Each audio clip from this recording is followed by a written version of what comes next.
Today we'll be talking about everybody's favorite mystery, Grand Theft Auto 6. We got leaks, we got rumors, and we'll even throw in an Easter egg. Let's get into it.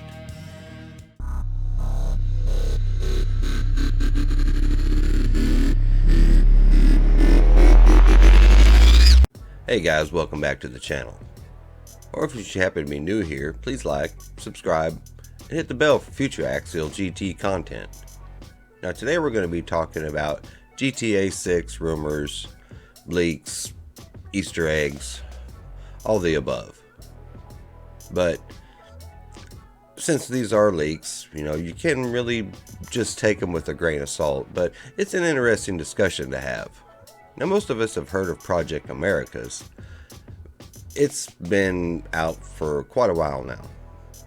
But for those who haven't, let's do a quick recap to bring you up to speed. So bear with me, this will only take a minute.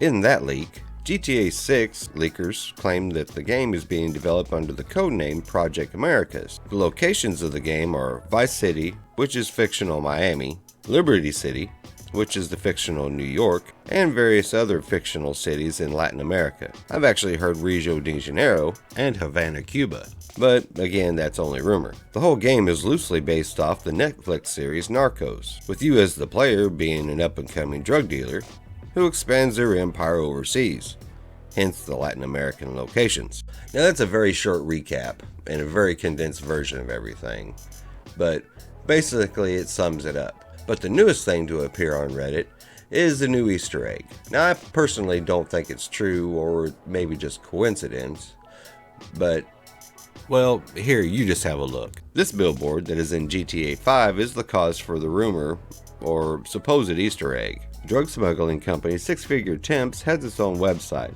and mentions Central and South America. And it also mentions Adios Airlines. Both of these nod to the Latin American rumors. Now some say the billboard has only appeared after the Diamond Casino Heist DLC, and I could be totally wrong, but I could have swore I saw this years ago, in the main game after release, or at least not long after release. But I admit I've slept since then.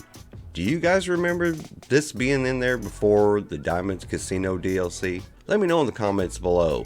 Like I said, I really don't remember, so this one is just up there. I have no clue.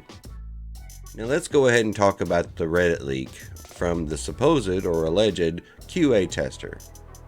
Now it's quite a long post, and we'll go through it section by section, but I will skip over the parts that talk about Red Dead Redemption 2 and morale, because I want this video to be strictly about GTA 6. And just so you know, just because you delete a post or it's taken down, it's always on the internet. Forever. But anywho, the post states, I did QA testing for Red Dead Redemption 2 and GTA 6. The latter starting pre-production in 2014, I believe. I was using a PS5 dev kit, and the game entered large-scale development sometime around late 2016 during the time frame Rockstar began marketing Red Dead Redemption 2. Half the studios went full force on Red Dead Redemption and the other half on GTA 6. Now that part does seem really plausible. That could be true. And here it states, Red Dead Redemption 2's engine is sort of a precursor to GTA 6. You might have noticed how amazingly crafted and realistic the volumetric clouds were in Red Dead Redemption 2, skybox design, despite only ever being able to take it to the skies in one mission, the hot air balloon one. This is because GTA 6 is reusing or building off of skybox in Red Dead Redemption 2. Since the game has a heavy emphasis on air travel, I've flown a military jet in the game called the Sun Siege, and the world from above is truly a marvel. What Rockstar managed to achieve is extraordinary, and will push the open world genre to unseen limits. It almost felt like a privilege to be able to play the game, even in an unfinished state, before the world is ready to experience it. The game on the ground level is still early stages. It wasn't all that pretty. I can only imagine the final product though. All the main roads and streets were laid out, but not everything was completed or fully detailed. Lots of bland geography here and there. Artists still have a lot of work to touch up. The map is huge, like stupendously huge, hence the game's emphasis on air travel. It makes GTA 5 look like a schoolyard playground. There are an array of atmospheric effects that bring everything to life. Light pollution, hurricane winds, morning fog, etc. I've never seen an open world game this realistic before. Bullshit this may be. Sorry, channeling the Force to try to make heads or tails with this. Big Star Wars fan here. Anyway, back to the article. Now he does go on to say that he didn't get to play any of the story missions or the mini games.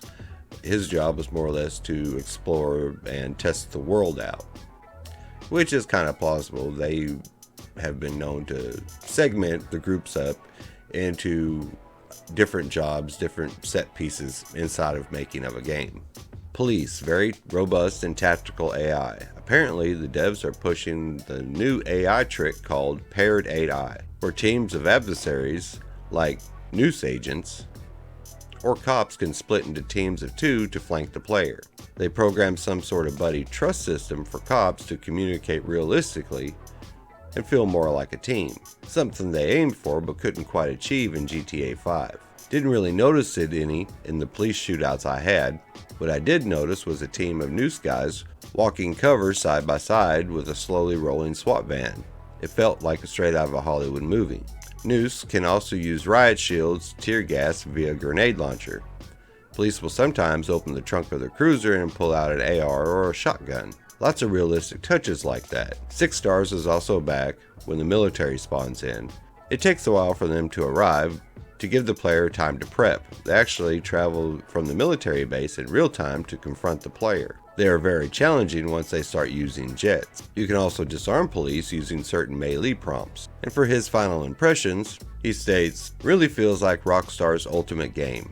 A game so big and realistic they could retire in peace and never have to make another GTA. I just don't see how they can top this. They really went all out in the open world. I can't wait to see this in its final form with all the detail, polish, and mechanics are complete. The wait is well worth it." Now at the end he does state that he's using a throwaway account, that way he doesn't get banned or caught leaking information, which is understandable. As for me and my thoughts, I think this post is actually bullshit. It's well written bullshit, but bullshit nonetheless. But what do you guys think? Do you think this is plausible? Think this could be real? Tell me in the comments below. I'll be interested in hearing what you have to say. But if you like the content, please like, subscribe, and hit the bell for future Axial GT content, and be notified of our future discussions. Until next time, I'm out of here. You all have a good one.